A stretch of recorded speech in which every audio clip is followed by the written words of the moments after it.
আমরা এখন প্রশান্ত মহাসাগরের মাঝখানে এই জনমানবহীন দ্বীপে আটকে পড়েছি।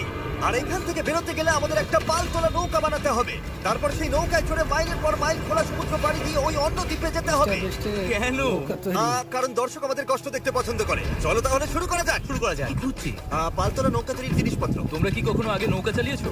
না না। জানি আমাদের একটা ক্যাম্প বানাতে হবে। আমি এখনই ঘামতে শুরু করেছি। মনে হয় এই জায়গাটা ক্যাম্প করার জন্য ভালো হবে। হ্যাঁ, এখানেই করা যায়। তোমরা দেখতে পাচ্ছ না কারণ এটা একটা 3D অ্যানিমেশন, কিন্তু আমাদের এরকমই বানাতে হবে। এটা তো অসম্ভব। মানে এটা বানাতে না পারলে আমরা এখানেই আটকে থাকবো। আমার মনে হয় তুমি সত্যি পাগল হয়ে গেছো। নৌকাটা বানানোর আগে আমাদের কিছু সরঞ্জাম জোগাড় করতে হবে এবং একটা শেল্টার বানাতে হবে, যাতে এই দ্বীপে ফেসে যাবার আগেই আমরা এখান থেকে বেরোতে পারি। আমরা এই চ্যালেঞ্জটা করছি কারণ আমি সব সময় ভাবতাম যদি আমি আর আমার বন্ধুরা কোনো দ্বীপে আটকে পড়ি আমরা কি পালাতে পারবো। হ্যাঁ, সবারই একবার এটা ভেবে দেখা উচিত। আর তাই আমরা এই দ্বীপে থেকে বুড়ো হতে চাই না। আমাদের ক্যাম্প তৈরির কাজ বেশ ভালোই চলছে। আমরা ক্রেটটা খুলেছি যেখানে বেঁচে থাকার জন্য কিছু জরুরি জিনিস রয়েছে। এই জলটা দেখে হয়তো অনেক মনে হচ্ছে, কিন্তু আপাতত এটাই আমাদের